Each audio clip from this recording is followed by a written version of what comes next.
Pemirsa, dua jenazah pekerja Freeport yang tertimbun longsor tambang di Mimika, Papua Tengah berhasil dievakuasi. Saat ini tim penyelamat masih mencari 5 pekerja yang terperangkap di tambang bawah tanah.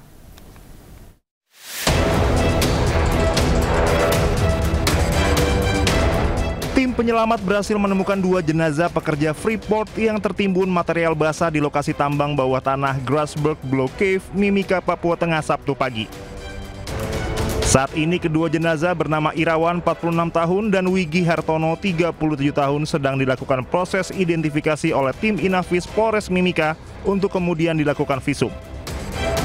Korban atas nama Irawan berasal dari Cilacap, Jawa Tengah, sedangkan Wigi Hartono berasal dari Tulung Agung, Jawa Timur.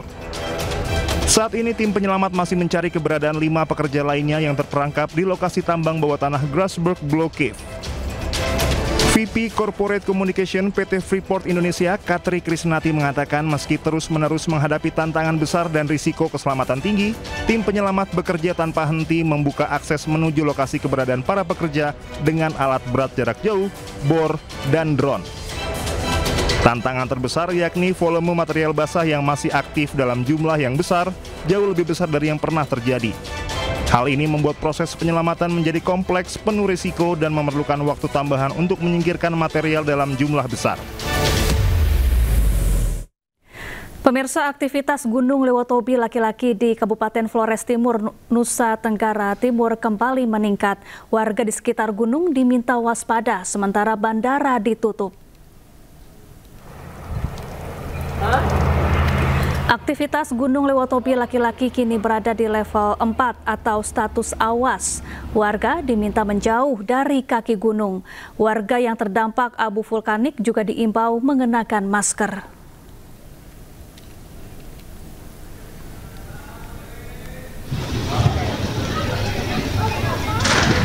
Sementara itu, Bandara Frans Seda di Kabupaten Sika, Nusa Tenggara Timur terkena impas erupsi Gunung Lewotobi laki-laki.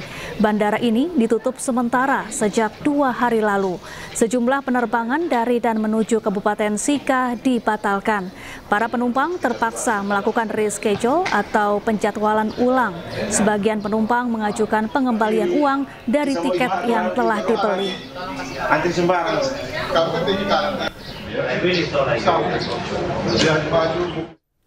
Ya, untuk mengetahui perkembangan terkini erupsi Gunung Lewotobi laki-laki, kita bergabung dengan jurnalis iNews Joni Nura yang ada di Bandara Frans Seda Maumere. Selamat siang Joni, bagaimana kondisi terkini di Bandara Frans Seda? Pemirsa, kita berada di Bandara Frans Seda Maumere. Ini saya ingin melaporkan bahwa aktivitas di Bandara Frans Seda sendiri hingga siang ini tidak ada aktivitas penerbangan baik dari Maumere menuju Kota Kupampung sampai saat ini masih ditutup akibat erupsi Gunung Lewotobi yang terjadi pada Jumat malam dengan ketinggian kolom abu mencapai 6.000 km. Safa.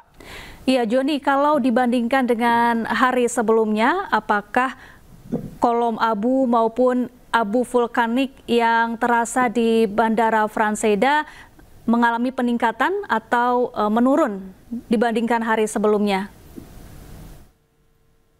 Baik Syafa, dapat saya sampaikan bahwa pada pagi tadi terjadi erupsi lagi, terjadi 2 kali. Namun erupsinya cukup kecil, ketinggian kolom abu hanya mencapai 800 meter dari puncak kawah Gunung Lewotobi itu sendiri. Pagi tadi juga abu vulkanik juga jatuh di Kota Maumere, namun tidak banyak Sabtu kemarin, Safa. Hingga saat ini penerbangan di Bandara Frans Seda sendiri ditutup sudah 2 hari, Safa. Ya, lalu bagaimana dengan proses penjadwalan ulang penerbangan maupun pengembalian uang dari tiket yang dibeli oleh calon penumpang? Apakah sudah berjalan dengan lancar di Bandara Frans Seda? Ya, benar sekali, Safa. Para penumpang yang bakal untuk diberangkatkan ke Kota Kupang maupun ke Jakarta sudah mulai menukarkan tiket mereka ke pihak maskapai untuk berganti penerbangan baik dari Larang-Tuka maupun dari Ende, Safa. Ya, kalau dari informasi petugas setempat, bagaimana dengan prediksi aktivitas Gunung Lewotobi laki-laki selama beberapa hari ke depan? Apakah ada kemungkinan aktivitas gunung ini akan mengalami peningkatan, Joni? Ya, Safa, memang benar bahwa Gunung Lewotobi sekarang berada pada status awas, yaitu pada status yang cukup tinggi untuk sendiri. Namun juga kita kepada masyarakat tetap waspada karena Gunung Lewotobi ini mempunyai ketika sendiri, dia terjadi erupsi secara tiba-tiba dan pastikan apakah ini akan berakhir ataukah terus meningkat pada esok atau pada malam sore atau malam hari nanti. Sampai. Baik, terima kasih Joni Nura langsung dari Bandara Frans Seda Maumere, Nusa Tenggara Timur. Kita ke informasi lain, pemirsa. Menu makan bergizi gratis di Kabupaten Biren, Aceh didapati basi dan mengandung belatung. Bahkan sejumlah buah yang diberikan kepada siswa juga kondisinya busuk. Viralin, Wak. Ini ulat. Ini ya, tinggut. Ini. Apa itu? Aduh. Oh ya. Inilah makanan basi yang ditemukan dalam wadah menu makan bergizi gratis di SD dan SMP swasta di Biren, Aceh. Buah salak yang dibagikan juga diterima siswa dalam kondisi busuk dan terdapat belatung.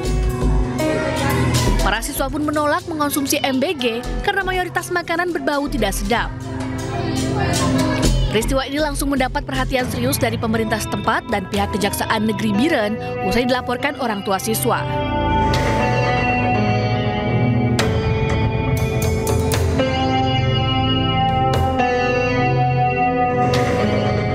Di awal itu setelah kita bagian omprengan ke siswa SD Askia dan SMP Askia, tidak lama selang waktu datang wali kelas yang membawakan beberapa omprengan dengan melaporkan kepada saya bahwa nasinya sudah berlendir dan mengeluarkan bau yang cukup menyengat.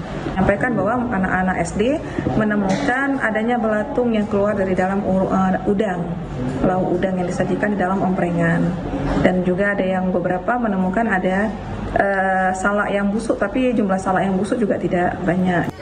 Pemda Kabupaten Biren menyebut akan terus mengawasi dan mengevaluasi secara berkala pelaksanaan program MBG di daerah mereka. Kami sudah mengkonfirmasi ke dapur bahwa ulat itu berasal dari buah salak. Kebetulan menu pada hari itu adalah buahnya itu buah salak. Di buah salak itu karena kulitnya belum dikupas, jadi masih mungkin ada yang busuk dari dalam sehingga ulatnya keluar. Oleh karena itu, untuk makanan yang sifatnya cepat basi, ya, kemudian dan buah salak yang seperti resikonya, itu kayaknya ke depan harus dievaluasi kembali untuk diberikan. Pihak sekolah dan orang tua siswa berharap menu MBG bisa betul-betul diproduksi secara aman dan higienis agar tidak membahayakan kesehatan siswa. Dari Biren Aceh, Musriyadi, iNews melaporkan. Menteri Sekretaris Negara Prasetyo Hadi menyampaikan permohonan maaf dan akan melakukan evaluasi imbas banyaknya kasus keracunan makan bergizi gratis di sejumlah wilayah di Indonesia. Sementara itu, Kepala Badan Gizi Nasional Dadan Hindayana menyebut bahwa juru masak yang tidak siap dan bahan baku makanan menjadi penyebab sejumlah kasus keracunan MBG. Kami atas nama pemerintah dan mewakili Badan Gizi Nasional memohon maaf karena telah terjadi kembali beberapa kasus di beberapa daerah yang tentu saja itu bukan sesuatu yang kita harapkan dan bukan suatu kesengajaan. Namun demikian tentu saja ini menjadi bahan evaluasi dan catatan. Kami telah berkoordinasi dengan BGN termasuk dengan pemerintah daerah untuk yang pertama adalah memastikan bahwa seluruh yang terdampak harus mendapatkan penanganan secepat mungkin dan sebaik-baiknya. Yang kedua tentu harus dilakukan upaya evaluasi termasuk mitigasi, perbaikan supaya masalah-masalah seperti ini. Biasa masak 4 orang sampai 10 orang, itu belum tentu bisa untuk masak langsung 1.000 sampai 3.000. Jadi baiknya kalau ada 20 sekolah yang dilayani, untuk hari pertama ya 2 sekolah dulu, nanti 2 hari kemudian bertahap menjadi 4 sekolah. Nah, itu yang kami sarankan. Yang kedua, yang kejadian di Maluku Barat Daya atau mana? Di Baubau itu sudah 8 bulan berjalan. Jadi sebenarnya sudah biasa. Tapi kemarin kejadian karena Pemirsa, beragam upaya dilakukan para pelaku usaha SPBU BBM swasta demi mempertahankan karyawannya.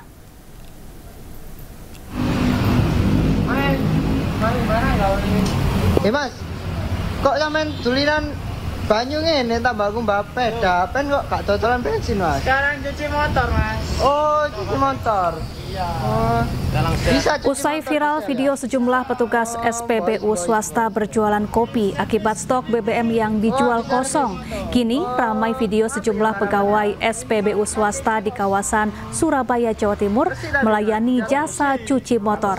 Layanan resmi cuci motor ini buka dari pukul 6 pagi hingga 10 malam dengan tarif Rp20.000 per motor. Sementara itu, untuk ketersediaan BBM di SPBU swasta ini kini dalam keadaan terbatas.